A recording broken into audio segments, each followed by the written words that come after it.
नमस्कार मित्रांनो, मी डॉक्टर मृणालिनी. मी fit fat India with doctor Mrinalini या माझ्या चॅनलवर तुम्हा सर्वांचे खूप खूप स्वागत करते. मित्रांनो, आजकाल एक अतिशय धक्कादायक गोष्ट आपल्या निदर्शनाला येत आहे. सुरुवातीला डायबिटीस हा आजार 50 ते 60 वर्ष वयोगटातील व्यक्तींचा समजला जायचा, पण आजकाल आपल्या भारतामध्ये अगदी 4-5 वर्षाच्या मुलांपासून ते कॉलेजला जाणाऱ्या मुलांमध्ये आणि 25 ते 30 वर्ष वयोगटातील व्यक्तींमध्येही आजकाल डायबिटीसचे निदान होत आहे. आपला भारत हा जगामध्ये डायबिटीसची कॅपिटल म्हणून ओळखला जाऊ लागला आहे. आपल्या देशामध्ये जवळजवळ 10 कोटींपेक्षा जास्त लोक हे टाईप 2 डायबिटीसने ग्रस्त आहेत, तर जवळजवळ 13 कोटींपेक्षा जास्त लोक ही प्री डायबिटीस स्टेजमध्ये आहेत. आणि टाईप 1 डायबिटीस मध्ये लहान मुलं किंवा पौगंडावस्थेतील मुलं जवळजवळ 10 लाखांपेक्षा जास्त मुलं ही टाईप 1 डायबिटीसने ग्रस्त आहेत. तर हे असं का होत आहे? इतक्या कमी वयातील लोकांना, आपल्या देशातील लोकांना डायबिटीसचे निदान का होत आहे? डायबिटीस म्हणजे नेमकं काय, त्याची कारणं काय, त्याची लक्षणं काय आणि त्याच्यावरचे उपाय काय असू शकतात, याविषयी आपण या व्हिडिओमध्ये माहिती घेणार आहोत. आपल्या शरीराचे सर्व अवयव हे कोट्यावधी पेशींपासून किंवा सेल्स पासून बनलेले असतात आणि प्रत्येक सेल ही एखाद्या फॅक्टरी प्रमाणे असते. तर या सेल्सना काम करण्यासाठी ऊर्जेची किंवा एनर्जीची आवश्यकता असते. आपण जे अन्न खातो त्याच्यापासून ग्लुकोज तयार होतो, तर ह्या पेशींची ऊर्जा म्हणजे हा ग्लुकोज असतो. आपण खाल्लेल्या अन्नापासून तयार झालेला जो ग्लुकोज असतो तो पेशींपर्यंत पोहोचवण्याचं एक काम असतं. तर हे काम कोण करतं? तर हे काम करतं इन्शुलिन नावाचं हार्मोन. तर हे इन्शुलिन कुठे तयार होतं? तर आपल्या शरीरामध्ये पॅनक्रियाज नावाची एक ग्रंथी असते. त्या पॅनक्रियाजचं काम असतं इन्शुलिन तयार करणं. ज्या वेळेला आपण कोणतंही अन्न खातो आणि त्यापासून ज्या वेळेला ग्लुकोज तयार होतो, त्या प्रत्येक वेळेला ही ग्रंथी इन्शुलिन हार्मोन सिक्रेट करते. ते इन्शुलिन ते ग्लुकोज घेऊन प्रत्येक सेलपर्यंत नेण्याचं काम करतं. ज्या वेळेला आपल्या शरीरामध्ये आपलं शरीर ह्या इन्शुलिनला प्रतिसाद देत नाही किंवा पुरेशा प्रमाणात इन्शुलिन आपल्या शरीरामध्ये तयार केलं जात नाही, त्यावेळेला तयार झालेली जी साखर किंवा जे ग्लुकोज असतं ते रक्तामध्येच राहतं आणि पेशींपर्यंत नेलं जात नाही. त्यामुळे रक्तामधील साखरेची पातळी वाढते आणि ती वाढलेलीच राहते.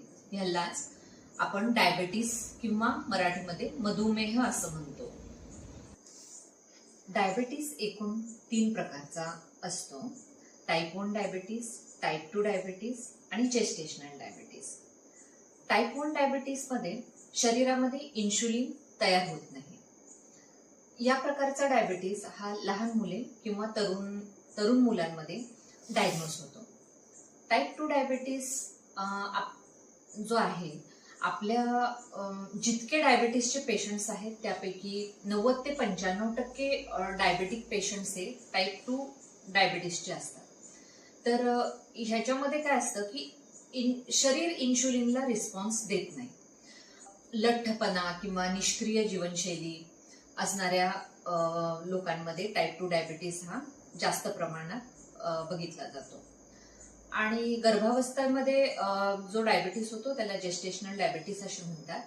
आणि या प्रकारच्या डायबिटीसमध्ये डिलिव्हरीच्या नंतरही त्या पेशंट्समध्ये टाईप 2 डायबिटीसचा धोका जास्त प्रमाणामध्ये असतो. मित्रांनो, कल्पना करा, फक्त 12 वर्षाचा एक मुलगा, वारंवार तहान लागते, दिवसातून 15 ते 20 वेळा लघवीला जातो, वजन झपाट्यानं कमी होत आहे आणि एक दिवशी खेळता खेळता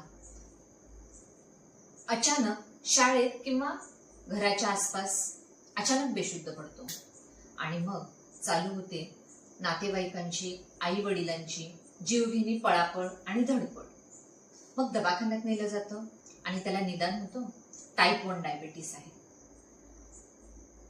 मग भले मोठे प्रश्न सगळ्यांच्या मनात येतात की इतक्या लहान वयात डायबिटीस कसा काय असू शकतो? डायबिटीस हा फक्त मोठ्या लोकांचा आजार नाहीये का? तर मित्रांनो, आजच्या व्हिडिओमध्ये आपण या टाईप 1 डायबिटीस विषयी पूर्ण माहिती जाणून घेणार आहोत. व्हिडिओ शेवटपर्यंत बघा, म्हणजे तुम्हाला लक्षात येईल की टाईप 1 डायबिटीसची लक्षणं काय आहेत आणि त्याच्यावरचे उपाय काय आहेत. टाईप 1 डायबिटीस म्हणजे काय आहे? तर आपल्या शरीरामध्ये मी मगाशी सांगितल्याप्रमाणे पॅनक्रियाज नावाची एक ग्रंथी असते आणि त्या पॅनक्रियाजमधील बीटा सेल्स या इन्शुलिन तयार करतात आणि हे इन्शुलिन रक्तातील साखर शरीरातल्या प्रत्येक पेशीपर्यंत घेऊन जातं. तर टाईप 1 डायबिटीसमध्ये काय होतं की हा एक ऑटोइम्युन पद्धतीचा आजार आहे. ह्याच्यामध्ये काय होतं, आपल्या शरीरातील पॅनक्रियाजमधील बीटा सेल्सवर हल्ला करतं आणि बीटा सेल्स नष्ट करतं आणि त्याच्यामुळे शरीरामध्ये इन्शुलिन तयारच होत नाही आणि त्याच्यामुळे रक्तातील साखरेची पातळी वाढते. हा आजार लहान मुलांमध्ये आणि तरुणांमध्ये पाहायला मिळतो. बऱ्याचदा लोकांना काय वाटतं की डायबिटीस हा एकच प्रकारचा असतो, पण असं नाहीये. डायबिटीस टाईप 1 आणि टाईप 2 डायबिटीस अशा प्रकारांमध्ये आहे. तर टाईप 1 हा लहान मुलांमध्ये आणि तरुणांमध्ये आढळणारा आजार आहे आणि तो ऑटोइम्युन आजार आहे. आणि टाईप 2 डायबिटीस हा प्रौढांमध्ये असणारा आजार आहे, ज्याच्यामध्ये शरीरामध्ये इन्शुलिन तयार होतं, पण आपलं शरीर त्या इन्शुलिनला रिस्पॉन्स देत नाही. आणि जास्त करून हा टाईप 2 डायबिटीस हा जीवनशैलीशी आधारित आजार आहे. टाईप 1 डायबिटीस मध्ये ऑटोइम्युन रिस्पॉन्सच्या बरोबरच आणखी काही कारणं ह्या आजारासाठी कारणीभूत असू शकतात. जसं की काही विशिष्ट प्रकारचे जीन्स असणं, त्याच्यामुळेही टाईप 1 डायबिटीस होतो. पण बऱ्याचदा टाईप 1 डायबिटीस असलेल्या रुग्णांमध्ये फॅमिली हिस्ट्री कधी कधी नसते. त्याचबरोबर काही व्हायरल इन्फेक्शन्स वातावरणातले जे आहेत त्याच्यामुळेही टाईप 1 डायबिटीस होऊ शकतो. सामान्य लोकांचा जसा समज असतो की गोड खाल्ल्यामुळं किंवा खूप जाड असल्यामुळं फक्त डायबिटीस होतो, तर टाईप 1 डायबिटीसमध्ये असं नाहीये की जास्त साखर खाल्ली तर टाईप 1 डायबिटीस होईल किंवा लठ्ठ मुलं असतील तर त्यामुळे त्यांना टाईप 1 डायबिटीस झाला, तर असं नसतं. तर मी म्हटल्याप्रमाणे जसं की ऑटोइम्युन कारणं, काही विशिष्ट प्रकारचे व्हायरल इन्फेक्शन्स आणि काही विशिष्ट प्रकारचे जीन्स शरीरामध्ये असणं, अशी ही कारणं टाईप 1 डायबिटीसमध्ये असू शकतात. आता आपण टाईप 1 डायबिटीसमध्ये पेशंटमध्ये काय काय लक्षणं दिसू शकतात याबद्दल माहिती घेऊया. तर वारंवार लघवी येणे, सतत थकवा जाणवणे, सारखी तहान लागणे, भूक लागणे वारंवार, चिडचिड होणे, लहान मुलांमध्ये रात्रीचं अंथरुणामध्ये लघवी होणे किंवा अंथरुण ओले करणे, दृष्टी धूसर होणे, घसा कोरडा पडणे किंवा सारखं इन्फेक्शन होणे, जखमा उशिरा भरून येणं, मळमळ, उलट्या, अशी लक्षणं बऱ्याचदा मुलांमध्ये दिसून येतात. तर पालकांनी अशी लक्षणं जर मुलांमध्ये असतील तर पटकन नेऊन डॉक्टरांकडे रक्ताची तपासणी करून घ्यायला पाहिजे. तर टाईप 1 डायबिटीसमध्ये डायबेटिक किटोएसिडोसिस नावाचा एक अत्यंत भयानक म्हणू शकतो आपण आणि जीवघेणा प्रकार असतो. तर डायबेटिक किटोएसिडोसिस म्हणजे काय आहे याच्याबद्दल आपण माहिती जाणून घेऊ, कारण हे अतिशय महत्वाचं आहे. जर डायबेटिक किटोएसिडोसिसची लक्षणं दिसून आली तर हा जीवघेणा प्रकार असल्यामुळं पटकन दवाखान्यात जाऊन त्याचा उपचार करणं अतिशय महत्वाचं आहे. डायबेटिक किटोएसिडोसिसची लक्षणं काय आहेत, तर तोंडातून फळासारखा वास येणे, अतिशय जलद आणि खोल श्वास घेणे, गोंधळलेली अवस्था, तीव्र पोटदुखी, सतत उलट्या होणे, अतिशय थकवा जाणवणे किंवा अशक्तपणा आणि अचानक बेशुद्ध पडणे ही डायबेटिक किटोएसिडोसिसची लक्षणं आहेत. तर अशी कोणतीही लक्षणं दिसल्यास त्वरित त्या पेशंटला डॉक्टरांकडे घेऊन गेलं पाहिजे आणि त्याचे त्वरित उपचार चालू केले पाहिजेत. टाईप 1 डायबिटीसचे डायग्नोसिस करताना blood sugar levels, HbA1c, auto antibody testing, C peptide testing ketone bodies चे टेस्टिंग, अशा ह्या काही चाचण्या टाईप 1 डायबिटीस मध्ये केल्या जातात. टाईप 1 डायबिटीस हा आजार पूर्णपणे जरी बरा होऊ शकत नसला किंवा कम्प्लीट ट्रीटमेंट त्याच्यावर अवेलेबल जरी नसली तरी आपण काही गोष्टींनी ह्या आजारावर आपण नियंत्रण मिळवू शकतो. जसं की टाईप 1 डायबिटीस मध्ये आयुष्यभर इन्शुलिन घ्यावं लागतं. जर योग्य आहार घेतला, ब्लड शुगर लेवल्स जर नियमित तपासल्या गेल्या आणि जर योग्य शिक्षण पेशंटला आणि त्याच्या नातेवाईकांना दिलं गेलं, म्हणजे जसं की इन्शुलिन योग्य पद्धतीनं कसं घ्यावं, आहार कसा घ्यावा, किंवा डायबेटिक किटोॲसिडोसिसची लक्षणं कोणती आहेत आणि हायपोग्लायसेमिया पेशंटला कधी होत आहे आणि तो योग्य वेळेवर जर हायपोग्लायसेमिया होऊ दिला नाही, पेशंटला लक्षणं दिसताच जर त्याच्यावर उपाय केले गेले तर हायपोग्लायसेमिक अटॅक सुद्धा आपण टाळू शकतो. तर टाईप 1 डायबिटीसचा पेशंट ह्या सर्व प्रिकॉशन्स जर घेतल्या तर एक निरोगी आणि नॉर्मल आयुष्य जगू शकतो. तर मला असं वाटतं की एक आहार तज्ज्ञ किंवा डायटिशियन या नात्यानं मी टाईप 1 डायबिटीसमध्ये योग्य आणि कोणत्या प्रकारचा आहार आणि कोणत्या प्रमाणात घेतला पाहिजे याच्याविषयी मी तुम्हाला थोडंसं डिटेलमध्ये माहिती सांगते. जेव्हा एखाद्या मुलाला टाईप 1 डायबिटीसचे निदान होते त्यावेळेला पालकांचा सगळ्यात पहिल्यांदा प्रश्न असतो की डॉक्टर, आता आमच्या मुलाला खायला काय द्यायचं. तर टाईप 1 डायबिटीसमध्ये मी तुम्हाला सांगू इच्छितो की टाईप 1 डायबिटीस असलेल्या मुलाला पूर्णपणे उपाशी ठेवायचं नसतं आणि त्याचे कार्बोहायड्रेट्स पूर्णपणे कायमचे बंदही करायचे नसतात. जर योग्य प्रकारे आहाराचं जर नियोजन केलं गेलं तर टाईप 1 डायबिटीस असलेला मुलगा इतरही मुलांप्रमाणेच संतुलित आहार घेऊ शकतो. तर टाईप 1 डायबिटीस मधील आहाराची 8 तत्व मी आज तुम्हाला समजून सांगणार आहे. पहिलं तत्व, कार्बोहायड्रेट काउंटिंग किंवा जेवणातील कार्बोहायड्रेट्स मोजणे. जेवणामधील कार्बोहायड्रेट्स मोजणे हे सगळ्यात मोठं स्किल आहे टाईप 1 डायबिटीसच्या ट्रीटमेंटमधलं. तर काय होतं, आपल्या जेवणामधील कार्बोहायड्रेट्सच आपल्या रक्तातील साखरेची पातळी सगळ्यात जास्त वाढवतात. त्याच्यामुळं कार्बोहायड्रेट काउंटिंग हा अतिशय महत्वाचा विषय ठरतो. आता बघा की जर तुम्ही एक मध्यम आकाराची पोळी घेतली तर त्याच्यामध्ये अंदाजे 15 ग्रॅम कार्बोहायड्रेट्स असतात.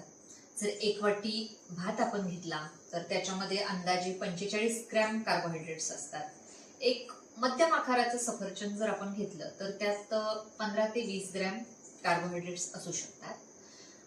जर एक ग्लास दूध घेतलं तर त्याच्यामध्ये अंदाजे 10 ते 12 ग्रॅम कार्बोहायड्रेट्स असतात. आता हे कार्बोहायड्रेट्स मोजणं हे पालकांनी डॉक्टरांच्या किंवा डायटिशियनच्या मार्गदर्शनाखाली शिकून घेतलं पाहिजे की कोणत्या पदार्थामध्ये किती प्रमाणात कार्बोहायड्रेट्स असू शकतात. दुसरं तत्व, प्रत्येक वेळेला जेवणाचं ताट हे संतुलित ताट असलं पाहिजे. जसं की जर एक ताट आपण घेतलं तर त्याच्यामध्ये 50% भाज्या असल्या पाहिजे, 25% प्रथिने म्हणजेच प्रोटीन्स असले पाहिजेत आणि 25% होल ग्रेन्स आणि कॉम्प्लेक्स कार्बोहायड्रेट्स असले पाहिजेत. तर अशा प्रकारच्या जेवणामुळे काय होतं की रक्तातील साखर ही हळूहळू वाढते आणि आपलं पोटही फार वेळ भरल्यासारखं वाटतं. तिसरं तत्व, जेवणामध्ये भरपूर प्रमाणात प्रोटीन्स किंवा प्रथिनं घेणं. प्रोटीन्स हे आपल्या शरीरातील स्नायूंसाठी, आपल्या शरीराच्या वाढीसाठी आवश्यक आहेत.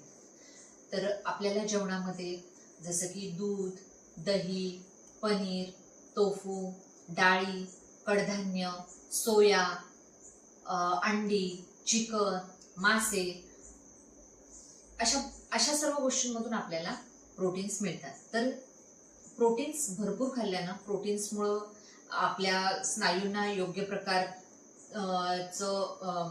प्रकारचा आहार मिळतो आणि आपलं पोट जास्त वेळ भरल्यासारखं वाटतं आणि सारखी सारखी भूक लागत नाही.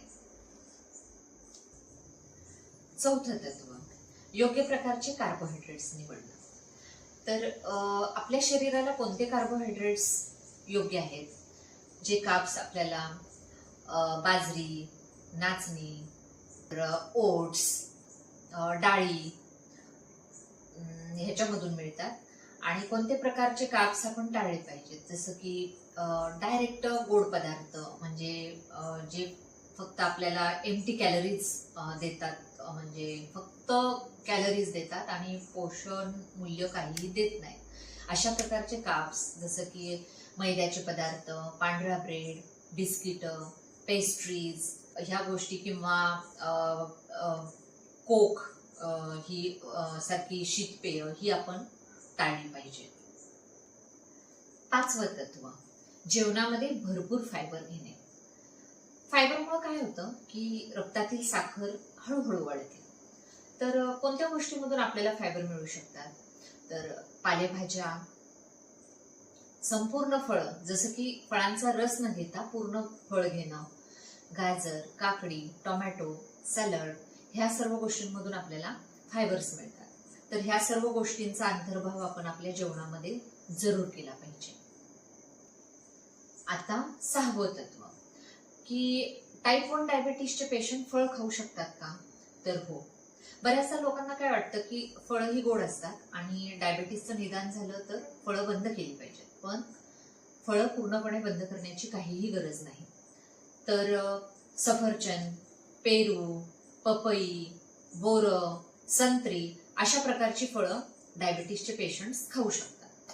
तर फळ खाताना पूर्ण फळ घ्यावं, फळांचा रस घेऊ नये, कारण ज्या वेळेला आपण रस काढतो त्यावेळेला फळांमधून मधलं फायबर पूर्णपणे काढलं जातं आणि मग अशा प्रकारे जर आपण रस घेतला तर त्याच्यामुळं रक्तातील साखर पटकन वाढू शकते. त्याच्यामुळं फळांचा रस टाळला पाहिजे आणि फळं ही पूर्ण स्वरूपात खाल्ली गेली पाहिजेत.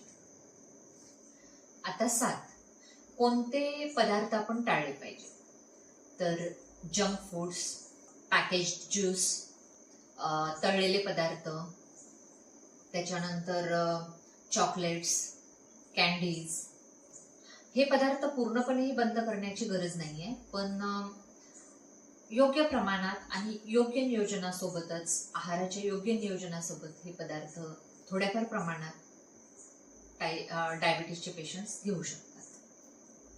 आणि आता 8वं तत्व, पुरेशा प्रमाणात पाणी पिणं. पाणी जर पुरेशा प्रमाणात घेतलं तर आपलं शरीर हायड्रेटेड राहतं. तर पाणी पिताना आपलं साधं पाणी घेऊ शकता, अगर ताक घेऊ शकता, अगर साखर न घालता लिंबू पाणी घेऊ शकतो आपण, किंवा सूप घेऊ शकतो. तर अशा प्रकारे योग्य प्रमाणात जर पाणी पिलं तर शरीर हायड्रेटेड राहतं आणि साखरेची पातळी रक्तातील नॉर्मल राहण्यास पण मदत होते. आता टाईप 1 डायबिटीस असलेल्या मुलांमध्ये किंवा तरुणांमध्ये व्यायाम कसा केला गेला पाहिजे, म्हणजे आहार व्यायामाच्या वेळेस कसा असला पाहिजे. तर बऱ्याचदा काय होतं की मुलांमध्ये किंवा तरुणांमध्ये टाईप 1 डायबिटीसचे निदान झाल्यानंतर पालकांना असं वाटतं की व्यायाम केला किंवा जास्त प्रमाणात मुलं खेळली तर अशा वेळेला त्यांना रक्तामधली साखर कमी होऊ शकते, हायपोग्लायसेमिया होऊ शकतो. तर त्याच्यामुळे मुलांना खेळू दिलं जात नाही किंवा व्यायामाला पाठवलं जात नाही. तर असं नाही केलं पाहिजे. तर काय त्याच्यामध्ये दक्षता घेतली पाहिजे, तर खेळण्याच्या अगोदर किंवा व्यायामाच्या अगोदर रक्तातली साखर तपासली पाहिजे आणि व्यायामाच्या नंतरही साखर चेक केली गेली पाहिजे. व्यायामाला जायच्या अगोदर कार्बोहायड्रेटचा एक छोटासा स्नॅक घेतला जायला पाहिजे आणि व्यायाम जर जास्त वेळ चालला किंवा खेळ जर जास्त वेळ चालला तर मध्येही एखाद्या छोट्या कार्बोहायड्रेटच्या स्नॅकची गरज लागू शकते. तर असे जर प्रिकॉशन्स घेतले तर टाईप 1 डायबिटीस असलेली मुलं किंवा तरुण खेळांमध्ये भाग घेऊ शकतात किंवा व्यायामही करू शकतात. तर मगाशी मी हायपोग्लायसेमिया हा शब्द वापरला होता. तर हायपोग्लायसेमिया म्हणजे काय, तर रक्तातील साखर अचानक कमी होणे. तर हायपोग्लायसेमियाची लक्षणं काय आहेत, तर हातपाय थरथरणं, गोंधळलेली मनस्थिती होणं किंवा चक्कर येणं, हृदयाचे ठोके वाढणं, घाम येणं ही काही हायपोग्लायसेमियाची लक्षणं आहेत. तर अशा प्रकारची लक्षणं जर दिसून आली तर अशा वेळेला 15-15 हा नियम उपयोगी पडू शकतो. तर 15-15 हा नियम काय आहे, तर हायपोग्लायसेमियाची लक्षणं दिसताच 15 ग्रॅम कार्बोहायड्रेट म्हणजे जलद शोषले जाणारे कार्बोहायड्रेट, जसं की ग्लुकोजच्या गोळ्या किंवा फळांचा रस किंवा साखर घातलेलं पाणी, पण ह्या स्वरूपातलं 15 ग्रॅम कार्बोहायड्रेट घ्यायचं. त्याच्यानंतर एक 15 मिनिटांनी परत साखर तपासायची. जर परत 15 मिनिटांनी जर त्यावेळेलाही रक्तातील साखर कमी असेल तर परत हीच प्रक्रिया करायची, म्हणजे 15 ग्रॅम जलद शोषले जाणारे कार्बोहायड्रेट्स परत घ्यायचे आणि त्याच्यानंतर परत रक्तातली साखर तपासायची. जर ह्याच्या नंतर पुढच्या जेवणाची वेळ जर अजून खूप पुढे असेल, म्हणजे असा प्रकार समजा आता की 1-2 वाजता घडलाय आणि जेवणाची वेळ आपली 3-3:30ची, समजा पुढच्या जेवण घेण्याची वेळ 3-3:30 ची असेल, तर हा जर जेवणाची वेळ दूर असेल तर एखादा छोटा स्नॅक लगेच घेतला गेला पाहिजे. असा हा 15-15चा नियम हायपोग्लायसेमियाच्या अटॅकच्या वेळेला उपयोगी पडू शकतो. टाईप 1 डायबिटीस असलेल्या मुलांच्या पालकांसाठी काही महत्त्वाच्या सूचना मी इथं सांगणार आहे. तर ज्या मुलाला टाईप 1 डायबिटीस आहे अशा मुलाचं इन्शुलिन स्वतःहून कधीही बंद करू नका. जेवणाच्या वेळा टाळू नका. ज्या शाळेत आपलं मूल जातंय किंवा ज्या कॉलेजमध्ये आपलं पाल्य जात आहे तिथं शिक्षकांना त्याच्या आजाराची कल्पना द्या आणि हायपोग्लायसेमिया झाल्यास ज्या गोष्टी त्याला पटकन द्याव्या लागणार आहेत, जसं की ग्लुकोजच्या गोळ्या असतील किंवा साखर घातलेलं पाणी असेल, तर अशा गोष्टी नेहमी त्या मुलाबरोबर उपलब्ध ठेवा. आणि टाईप 1 डायबिटीसच्या मुलांमध्ये किंवा तरुणांसाठी डायटिशियनच्या सल्ल्याने डाएट चार्ट जरूर बनवून घ्या आणि त्या पद्धतीने त्याला आहार द्या आणि रेग्युलर फॉलोअप करा. तर मित्रांनो, टाईप 1 डायबिटीसच्या पेशंट्समध्ये काय खावे हा प्रश्न तसा बघायला गेला तर कमी महत्वाचा आहे. त्याच्यापेक्षा किती, कधी आणि इन्शुलिनच्या योग्य नियोजनासोबत काय खावं हे जास्त महत्वाचं आहे. जर योग्य प्रकारचा आहार घेतला, इन्शुलिनचे योग्य नियोजन केले आणि रेग्युलर व्यायाम केला, डॉक्टरांसोबत रेग्युलर कॉन्टॅक्टमध्ये जर आपण राहिलो आणि आहार तज्ज्ञाच्या जर कॉन्टॅक्टमध्ये आपण राहिलो रेग्युलरपणे, तर टाईप 1 डायबिटीस असलेला पेशंट एक निरोगी, आनंदी आणि नॉर्मल लाईफ नक्कीच जगू शकतो. मित्रांनो, तुम्हाला जर माझा हा व्हिडिओ उपयुक्त वाटला असेल तर माझ्या चॅनलला सबस्क्राईब करा.